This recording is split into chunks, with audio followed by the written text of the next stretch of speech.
Good morning, everybody. Welcome to today's devotion for August 2nd. Good morning, Shadow. The Bible reading is from Romans chapter 8, verses. Oh, I forgot to also say the title is The Family of God. Shadow got me distracted. And the Bible reading is from Romans chapter 8, verses 9 to 17.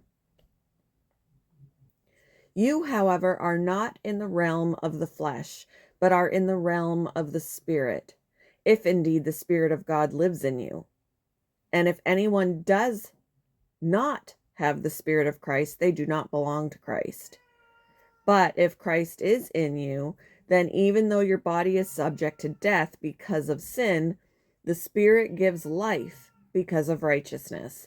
And if the Spirit of him who raised Jesus from the dead is living in you, he who raised Christ from the dead will also give life to your mortal bodies because of his Spirit who lives in you.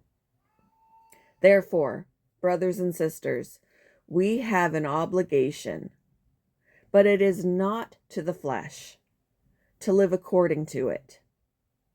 For if you live according to the flesh, you will die. But if by the Spirit you put to death the misdeeds of the body, you will live.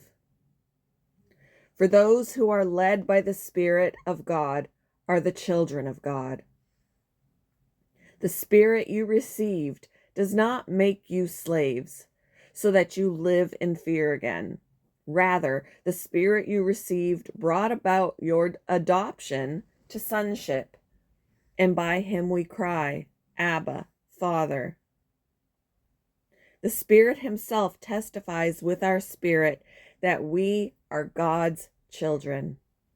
Now, if we are children, then we are heirs, heirs of God and co-heirs with Christ, if indeed we share in his sufferings, in order that we may also share in his glory.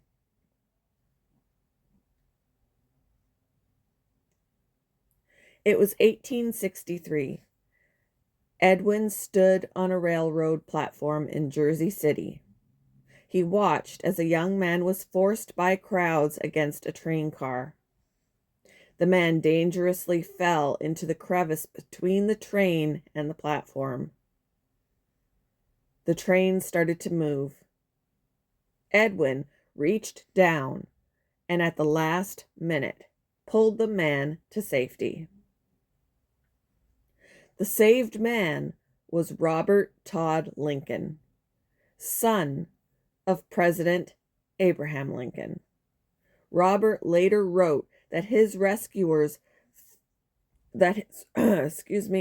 Robert later wrote that his rescuer's face was of course well known to me because Edwin Booth was a famous actor. In fact, he was the brother of another actor, John Wilkes Booth, who would assassinate the president 2 years later. This historical oddity illustrates a reality for us. We don't choose the family we're born into. Perhaps our siblings or parents made wrong choices. Maybe we're the ones who've made a mess of everything. But the Bible tells us, let me back up. Words, Lisa. But the Bible tells of God's family plan. Those who are led by the Spirit of God are the children of God. As his children, we are his heirs. Amazingly, we're invited to call him Abba, Father. We may long wrestle with the dysfunctions of our earthly family, but we can take comfort that God has changed our spiritual heritage. He adopts us into his family. Most precious of all, he invites us to call him our Father.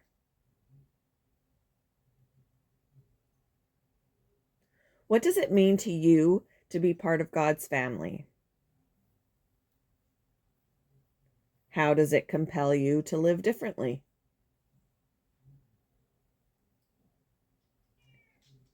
Thank you for joining me for today's devotion, and I hope you all have a very wonderful day.